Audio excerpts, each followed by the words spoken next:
हूं आबिद हुसैन शेख, आपका खैर मकदम है 4TV न्यूज कर्नाटक एक्सप्रेस में। आज एक ही दिन कोरोना वायरस पॉजिटिव 10 मामले, हेल्थ मिनिस्टर का ट्वीट। कल तक राज्य में वायरस पीड़ितों की संख्या 197 थी, मगर अब तक 10 नए मामले सामने आए हैं। इसकी जानकारी देते हुए हेल्थ मिनिस्टर श्री रामुलु ने अपने ट्विटर अकाउंट में लिखा है कि कल शाम से अब तक 10 लोगों की जांच रिपोर्ट पॉजिटिव आई है। बेंगलुरु में 2, बेंगलुरु ग्रामांतर में 2, मैसूरू में 5, गुलबर्गा में 1 मामला सामने आया है। इससे कुल राज्य में अब तक 207 मामले दर्ज हुए हैं।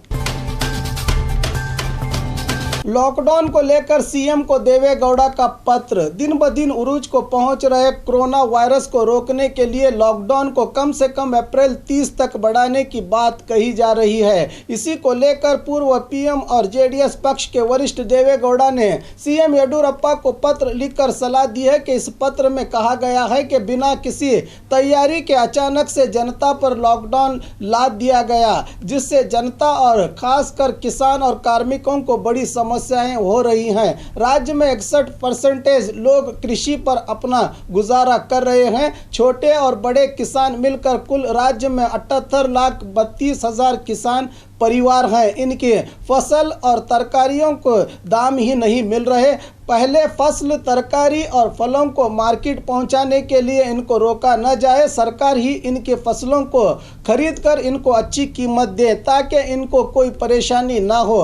फल, तरकारी वगैरह ज़रूरी चीज़ों को मंगवाने और दूसरे राज्यों को भेजने की व्यवस्था की जाए। डेली वेजेस पर काम करने वालों के गुजारे को लेकर कुछ सोचा जाए। असली तकलीफ इनकी है। दूध और अनाज सही ढंग से इन तक नहीं पहुंच रहा है। कृषि और ज़रूरी चीज़ों को पहुंचाने की व्यवस्था करने की देवेगौड़ा ने सीएम येडियुरप्पा को पत्र लिखकर सलाह दी है। कोरोना वायरस में बढ़ोतरी, बेंगलुरु के 2 इलाकों में सीलडाउन। पिछले 24 घंटों में कोरोना वायरस पॉजिटिव के कुल 10 मामले सामने आए हैं। इसी को देखते हुए बेंगलुरु के पादरायणपुर और बापूजी नगर को सील डाउन किया गया है। यहाँ के निवासियों को निर्देश दिए गए हैं कि कतई तौर पर घर से बाहर ना निकलें। इसकी जानकारी देते हुए बीबीएमपी कमिश्नर अनिल कुमार ने बताया कि इस इलाके के लोगों को बीबीएमपी की ओर से ज़रूरी अशिया घर के दरवाजे तक पहुंचाए जाएंगे। शहर के दूसरे इलाकों में भी सील डाउन करने की बात सोची जा रही है, कहा कमिश्नर ने। इसी मामले को लेकर बेंगलुरु सिटी कमिश्नर भास्कर राव ने मीडिया से बात करते हुए कहा कि इन 2 वार्ड को छोड़कर और कहीं भी सील डाउन नहीं किया जा रहा। जनता को आतंकित होने की कोई ज़रूरत नहीं है। अब तक करीब 21,700 से ज़्यादा वाहन जब्त किए गए हैं। किसी को अस्पताल ले जाने या फिर किसी की मौत होने पर ही बाहर आने की अनुमति दी जाएगी, बताया भास्कर राव ने। लॉकडाउन की अनदेखी, पुलिस की लाठी आई बाहर। राज्य में कोरोना वायरस को लेकर हालात गंभीर होते जा रहे हैं। रोज 10 से ज्यादा व्यक्ति इस वायरस का शिकार हो रहे हैं, मगर शायद राज्य की जनता को यह सब मजाक ही लग रहा है। आज हुबली और गुलबर्गा में पुलिस ने फिर लाठी हाथ में उठा ली है। गैर जरूरी घूमने वालों पर इसका जमकर इस्तेमाल हो रहा है। शिवमोगा और बेलगाम में लोग बिना दूरी के एक दूसरे के साथ मिलकर तरकारी खरीद रहे हैं। अगर जनता सहयोग नहीं करेगी तो यह वायरस राज्य में आग की तरह फैल जाएगा, कह रहे हैं प्रशासनिक अधिकारी।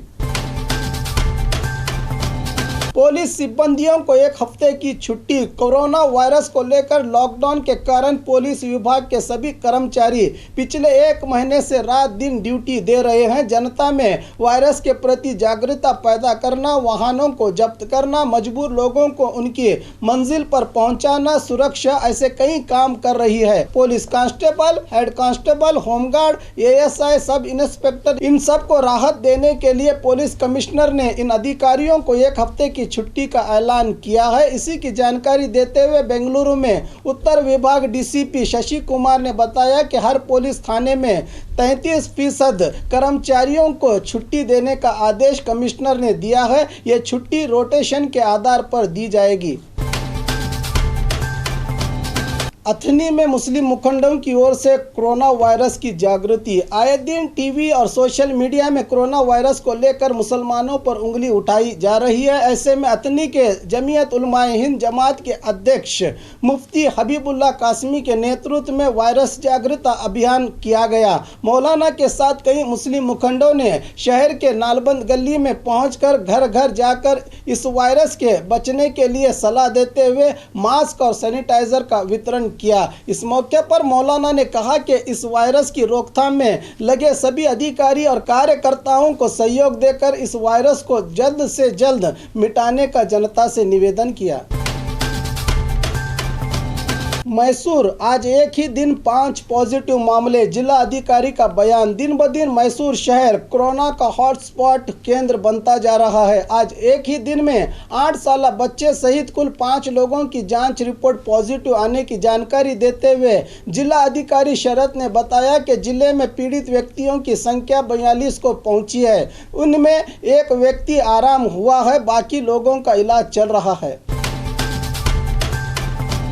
जनता से रुपया वसूलने वाले 2 राशन की दुकानों का लाइसेंस रद्द। कोरोना वायरस को लेकर राज्य में लॉकडाउन के कारण जनता की दुश्वारी को देखते हुए सरकार ने उचित रूप से बीपीएल अंत्योदय कार्ड ग्राहकों को अनाज देने की व्यवस्था की है, मगर कल चित्रदुर्ग जिले में जनता से रुपया लेकर अनाज देने के आरोप के चलते शहर के गांधीनगर में स्थित हिरेयूर तालुका के बब्बूर और चलकेरी तालुका के करीगेरी ग्राम के राशन दुकानों पर तहसीलदार वेंकटैया और फूड विभाग अधिकारियों ने जांच की। अब इन दोनों दुकानों का लाइसेंस रद्द किया गया है। मैसूर जुबिलिएंट फैक्ट्री की होगी जांच, श्री रामुलु। मैसूर जिले के नंजनगुडू में स्थित जुबिलिएंट फैक्ट्री में रॉ मटेरियल के तौर पर 10 मार्च को चीना से कंटेनर आया था, जिसको फैक्ट्री के प्रोडक्शन विभाग में रखा गया था। इसी विभाग के 3 कर्मचारियों को वायरस ने घेर लिया, तो इस कंटेनर को जांच के लिए पुणे के लैब को भेजा गया है। इस मामले पर आज बल्लारी में मीडिया से बात करते हुए आरोग्य मंत्री श्री रामुलु ने बताया कि इतने दिनों बाद भी अभी रिपोर्ट नहीं आई। रिपोर्ट आने के बाद फैक्ट्री पर कार्रवाई होगी, कहा आरोग्य मंत्री ने। और खबरों के लिए देखते रहिए 4 टीवी न्यूज़ कर्नाटक एक्सप्रेस।